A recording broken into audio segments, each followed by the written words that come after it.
السلام علیکم ورحمۃ اللہ وبرکاتہ۔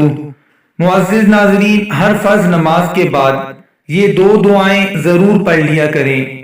سیدنا معاذ بن جبل رضی اللہ تعالی عنہ بیان کرتے ہیں کہ رسول اللہ صلی اللہ علیہ وآلہ وسلم نے مجھے وصیت فرمائی، اے معاذ، ہر نماز کے آخر میں یہ کلمات پڑھنا کبھی نہ چھوڑنا۔ کلمات کیا ہیں؟ بسم اللہ الرحمن الرحیم، رب اعنی علی ذکرک وشکرک وحسن عبادتک۔ ترجمہ: اے ہمارے رب، مدد فرما میری کہ میں تیرا ذکر کرتا رہوں اور تیرا شکر ادا کرتا رہوں اور اچھے طریقے سے تیری عبادت کرتا رہوں۔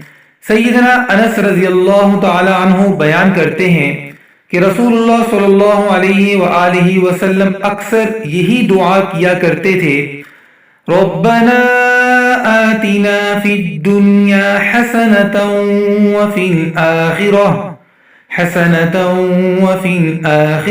حسنة وقنا عذاب النار۔ اے رب ہمارے، ہمیں دنیا اور آخرت میں بھلائی دے اور بچا ہمیں آگ کے عذاب سے۔ آمین ثم آمین۔